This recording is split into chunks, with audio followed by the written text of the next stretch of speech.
पास आकर शरारतीपन से उस किशोरी ने बेहिचक मन से घनेसर से पूछा, प्यास लगी है क्या? घनेसर, जो एक तक उस किशोरी की सुंदरता का पान किए जा रहा था, घबराकर हां में सर हिला दिया। किशोरी और आगे बढ़ी और कुएं के जगत पर पहुंचकर अपने दोनों हाथों से अंजलि बनाई और कुएं में झुक गई। घनेसर अभी भी उस किशोरी में ही खोया हुआ था। दरअसल उस किशोरी में कुछ तो ऐसा था जो बरबस घनेसर को मदमस्त करते जा रहा था, उसे अपनी तरफ आकर्षित किए जा रहा था। किशोरी ने कुएं से अपनी अंजलि में पानी भरकर घनेसर की ओर बढ़ी। घनेसर भी बिना कुछ बोले अपने हाथों की अंजलि बनाकर अपने मुंह में सटा दिया। किशोरी अपने अंजलि का पानी घनेसर की अंजलि में उड़ेलना शुरू किया और घनेसर भी अमृत रूपी जल को पीना शुरू किया। हां, यह अलग बात थी कि घनेसर की अंजलि से आधा पानी नीचे गिरे जा रहा था, क्योंकि वह पानी पीने के साथ ही उस किशोरी के चेहरे की आकर्षकता को भी एकातक पिए जा रहा था। ना उस किशोरी के अंजलि का पानी खत्म हो रहा था और ना ही घनेसर की प्यास बुझने का नाम ले रही थी। पानी पीने पिलाने का यह सिलसिला लगभग आधे घंटे चला और जब किशोरी को लगा कि यह व्यक्ति तो पानी कम अपितु उसको एकटक निहारने का काम अधिक कर रहा है, तो वह थोड़ी असहज होकर बोली, और पिलाऊं कि बस? अब फिर घनेसर ने कुछ बोले, केवल नामे सिर हिला दिया। इसके बाद उस किशोरी ने घनेसर से एक मादकता भरी आवाज में फिर पूछा, अब मैं चलूं? फिर घनेसर ने हां में सिर हिला दिया। किशोरी फिर हिरणी की चाल से पता नहीं जंगल में कहां खो गई।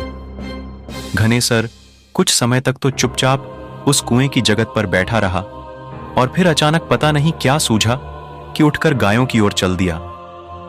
गायों की दिशा में बढ़ते समय घनेसर कोई प्यार भरा गीत गुनगुना रहा था। गायों को लेकर घनेसर घर पहुंचा। आज वह बहुत खुश लग रहा था और रह रहकर कोई प्रेम भरा गीत छेड़ जाता था। उसकी भूख प्यास गायब हो चुकी थी और उसने अपनी बुआ के लाख कहने के बाद भी रात को कुछ नहीं खाया और अपनी खाट पर सोने चला गया। उसकी आंखों से नींद पूरी तरह से गायब थी और पता नहीं क्यों उसे एक खुशनुमा बेचैनी सताए जा रही थी। वह लेटे लेटे कभी कभी खाट से उठ जाता और कुछ गुनगुनाने के बाद या 2-4 कदम चहलकदमी करने के बाद फिर से खाट पर लेट जाता। उसे एकदम से समझ में नहीं आ रहा था कि वह क्या कर रहा है या उसके साथ ऐसा क्यों हो रहा है। अचानक वह जागते हुए एक स्वप्न देखने लगा और यह स्वप्न कुछ और नहीं, बस आज दिन भर के उसके कार्यकलाप थे। उसने अपने को गाय चराने के लिए जंगल में जाते हुए देखा, फिर कुएं की जगत पर बैठा देखा और फिर उस किशोरी का आना और उसे पानी पिलाना। इतना स्वप्न देखते ही या यूं कहें कि याद करते ही वह गदगद हो गया। पर आगे घटित घटना को याद करके कुछ तो ऐसा हुआ कि उसे काट मार गया और उसने थूक सटक ली। अचानक घनेसर को पता नहीं क्या सूझा कि वह डरकर उठकर बैठ गया। बिना देरी किए उसने सिरहाने रखी माचीस से एक तिल्ली निकाला और पास में रखे ढेबरी को जला दिया।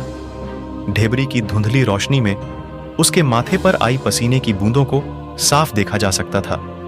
आप बता सकते हैं कि उसके साथ ऐसा क्यों हुआ? दरअसल उसके जहन में यह सवाल कुरेद गया कि वह किशोरी इतने गहरे कुएं अपने हाथ की अंजलि बनाकर पानी कैसे निकाल दी, और साथ ही उसने इतनी देर तक पानी पिया, फिर भी उस किशोरी के अंजलि का पानी खत्म होने का नाम क्यों नहीं ले रहा था। उसने भूत प्रेत की बहुत सारी घटनाएं सुन रखी थीं। उसके मुंह से अचानक निकल पड़ा, भूतनी।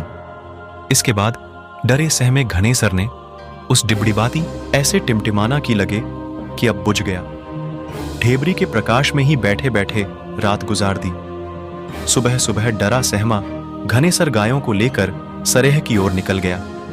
उसने मन में एकदम से सोच लिया कि अब भूलकर भी उस जंगल की ओर नहीं जाऊंगा, पर कहीं ना कहीं उसके जहन में उस किशोरी की यादें अंगड़ाई ले रही थीं।